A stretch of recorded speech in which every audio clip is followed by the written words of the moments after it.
मैंने मेरी long hair journey के लिए बहुत सारे डिफरेंट टाइप्स के होममेड ऑयल्स यूज़ किए। उन्हीं में से आज एक ऑयल मैं आप लोगों के साथ यहाँ शेयर करने वाली हूँ जो बहुत ही ज़्यादा इफ़ेक्टिव है और इतना अच्छा रिजल्ट देगा ना कि आपने कभी कल्पना भी नहीं की होगी। Hello everyone and welcome back to my channel shine with Arzoo. तो कैसे हैं आप सब? आई होप आप सब एकदम अच्छे होंगे। अगर आपका भी कॉन्फिडेंस बहुत ज़्यादा डाउन हो चुका है आपके हेयर फॉल और आपकी स्किन प्रॉब्लम की वजह से, तो उसी कॉन्फिडेंस को बिल्डअप करने के लिए आ गई हूँ मैं यहाँ, जहाँ मैं आपके साथ बहुत सारी होम रेमेडीज़ शेयर करती हूँ। अगर आप मेरी बताई हुई होम रेमेडीज़ को बिल्कुल वैसे के वैसे ही फॉलो करेंगे तो आपको 100% रिजल्ट्स देखने को मिलेंगे।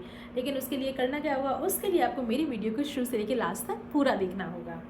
अक्सर कर लोग क्या करते हैं कि अगर उन्हें हेयर फॉल हो रहा है या बॉडी में कोई भी और प्रॉब्लम हो रही है तो वो जो सोच सोच के ना पैनिक होते रहेंगे। और होता क्या है कि हम जैसा सोचते हैं हमारी बॉडी हमें वैसे ही रिएक्ट करती है। तो अगर आप हेयर फॉल के बारे में ऑल टाइम सोचते रहेंगे तो आप कभी ना कभी नोटिस करना कि आपको हेयर फॉल इंक्रीज़ होगा, ना कि आपका हेयर फॉल डिक्रीज़ होगा। ठीक है, इसलिए आपको अगर कोई भी बॉडी में प्रॉब्लम है, हेयर फॉल ही नहीं, XYZ आपको कोई भी प्रॉब्लम है, तो आपको उसी के बारे में हर टाइम नहीं सोचते रहना है, बल्कि उस प्रॉब्लम को सॉल्व करने पे फोकस करना है।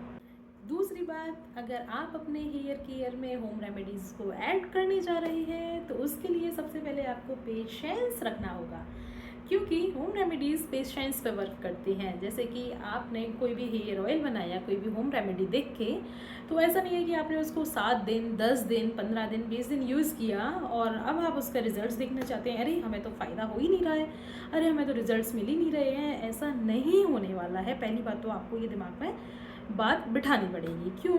क्योंकि कोई भी होम रेमेडी जो है अगर आप अप्लाई करेंगे तो उसके मिनिमम 1.5 से 2 महीने बाद ही आपको रिजल्ट्स देखने को मिलेंगे। इसलिए होम रेमेडीज़ जो हैं वो पेशेंस पे वर्क करती हैं। आपकी कोई भी चीज़ हो, चाहे वर्कआउट हो, चाहे आप हेयर केयर कर रहे हैं या आप स्किन केयर कर रहे हैं, कुछ भी हो, सबसे पहले आपके पास उसके लिए पेशेंस और कंसिस्टेंसी होना बहुत ही ज़्यादा ज़रूरी है। अगर आप चाहते हैं कि आपको 100% रिजल्ट्स मिलें तो आपको कंसिस्टेंसी बनाए रखनी होगी। हेयर फॉल कंट्रोल करने के लिए केवल और केवल हेयर ऑयलिंग या हेयर वॉश करना ही सफिशिएंट नहीं होता है। उसके अलावा भी बहुत सारी छोटी छोटी चीज़ें होती हैं जिन्हें अक्सर कर हम लोग इग्नोर कर देते हैं, लेकिन बहुत काम की होती हैं। जैसे कि कभी भी अपने गीले बालों को नहीं बांधना चाहिए, ना ही आपको कभी भी पॉनी टेल बनानी चाहिए। एकदम टाइट पॉनी टेल बनाते हैं जैसे कि वो, ना ही आपको कभी ऐसे हेयर क्लिप्स या क्लचर्स यूज़ करने चाहिए जिनमें अक्सर कर बाल फंसने का डर रहे, या जिन्हें खोलते टाइम आपके 2-4 बाल बाहर निकल आए, क्योंकि वो दो चार करके ही बहुत सारे डेली के बाल बाहर निकलते हैं।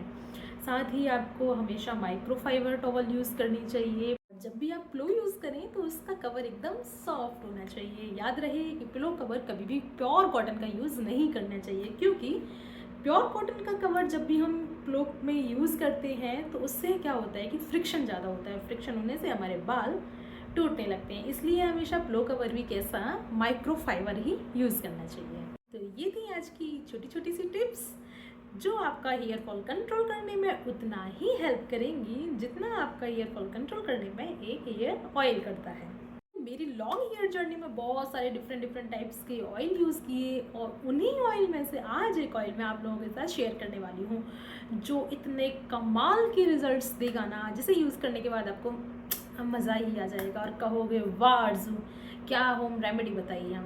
तो आज का हेयर ऑयल रेडी करने के लिए हमें चाहिए होंगी 4 से 5 चीज़ें, जिसमें हम सबसे पहले यूज़ करेंगे कोकोनट ऑयल जो होगा हमारा बेस ऑयल। दूसरा हम यूज़ करेंगे कैस्टर ऑयल। तीसरा हम यूज़ करेंगे यहाँ अनियन।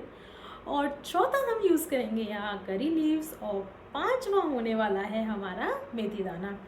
इन चारों पांचों चीज़ों की हेल्प से हम एक बहुत ही ज़्यादा स्ट्रॉन्ग और पावरफुल हेयर ऑयल बनाएंगे। वो हेयर ऑयल बनाने का कंप्लीट मेथड जानने के लिए हमें चलना होगा किचन में और देखना होगा कि उसे हमें कैसे रेडी करना है।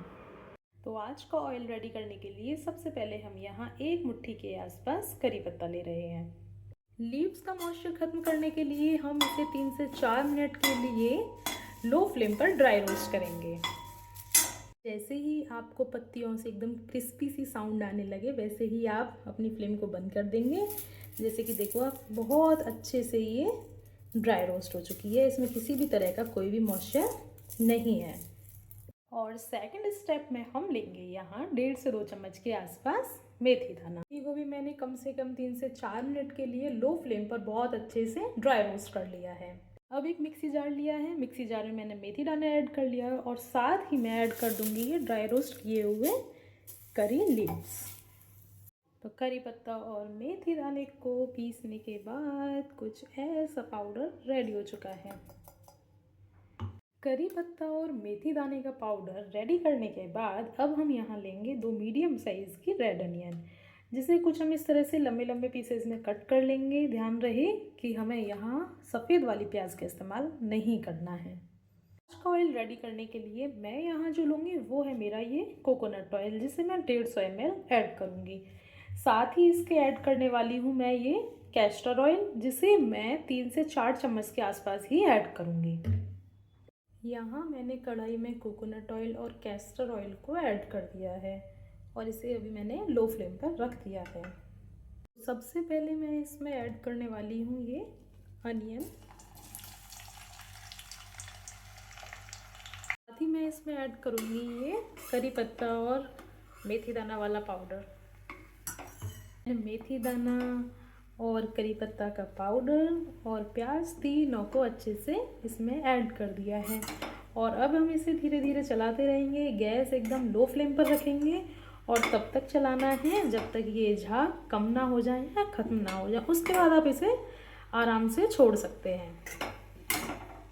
ऑयल बनकर रेडी हो चुका है और ये ठंडा भी हो गया है, बस अब इसे छानना है और उसके बाद तो हमारा ये हेयर ऑयल बनकर रेडी हो चुका है, जो कुछ ऐसा दिख रहा है। ये वैसे फ़ोन में आपको ब्लैक नज़र आ रहा होगा, लेकिन ये दिखने में थोड़ा सा डार्क ग्रीन शेड में है और बस बनकर रेडी हो चुका है। ये हेयर ऑयल आपको वीक में 2 से 3 बार यूज़ करना है। ऑयल अप्लाई करने से पहले भी आप कोई भी हेयर टोनर यूज़ कर सकते हैं और ऑयल अप्लाई करने के बाद भी आप कोई भी हेयर टोनर अपने बालों में अप्लाई कर सकते हैं।